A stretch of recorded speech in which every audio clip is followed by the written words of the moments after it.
guys, and welcome to my second summer tutorial. Today I am going to teach you two things about getting your tape onto your stuff, onto your cardstock. The first thing is how to fit your tape onto a glue strip and have it exactly fit. The second is the other way around, how to fit your paper to your tape. In this case, a belly band, to get it in exactly the right spot. So there we go. Okay, so the first thing I want to show you is how to fit your tape onto a glue strip. So I already have a glue strip here, and now I'm going to fit the tape to the glue strip. Now the trick is, or one of the tricks is not to cover the fold, so stay away from that. And also, if your glue strip is, let's say, 3/8 of an inch or 1 centimeter approximately, then don't use a 3/8 inch tape, because then it's very difficult not to cover the fold. Because, you know, there are always slight differences, it never fits exactly. So always use, or let me say, I always use a tape that is one size smaller or narrower than your glue strip. So if this is 3/8 of an inch, my tape is 1/4 of an inch. And the same goes if your strip is 1/2 of an inch, then my tape would be 3/8 of an inch. Or in centimeters, if your strip is 1 centimeter, then your tape should be 0.6 centimeters, etc. So just put the tape as close to the fold as you can manage without actually covering the fold. Now there are several ways of cutting off the tape. You can of course use scissors. I see many people do that. For me personally, it's too slow, because then I have to turn my paper, I have to cut, and you know, ain't nobody got time for that, in my opinion. Another way is to put your finger here and just rip it off. That is very quick, however it's not very precise. Your edges will not be very clean and crisp, so I always use this little piece here. This is a perfect trim ruler by perfecttrimruler.com. I'm not sponsored, but I just love this thing. It's to help you miter the corners of your paper, but it also has a very sharp edge, so I use that to cut off my tape.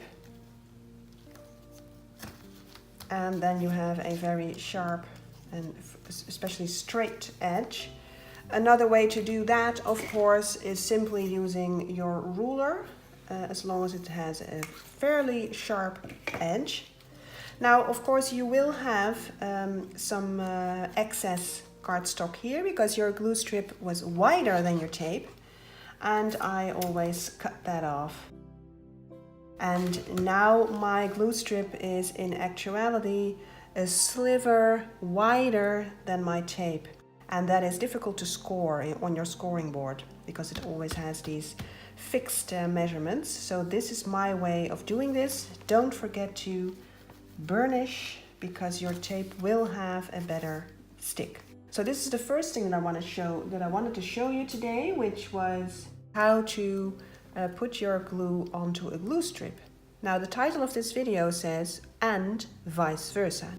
By that I mean how to fit your glue strip to your tape. So that's the other way around. Now what I have here is the beginnings of a belly band.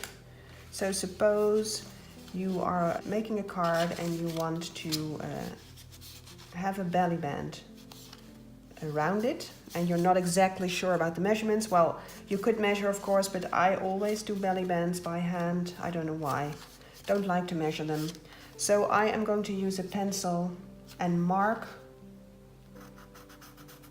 the edge of where I want the belly band, the other end, to go, like that.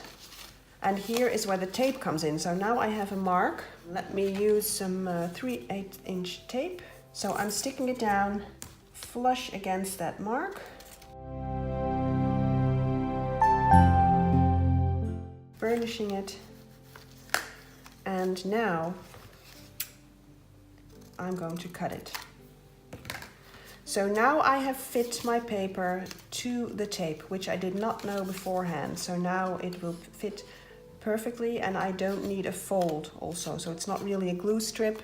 It was just to place my tape But of course, in other things that you are designing, if you wanted it to be a glue strip, you could of course then score here. So that is the second thing that I wanted to show you. So there you go. I hope that was helpful for you, and I will see you next tutorial. Bye bye.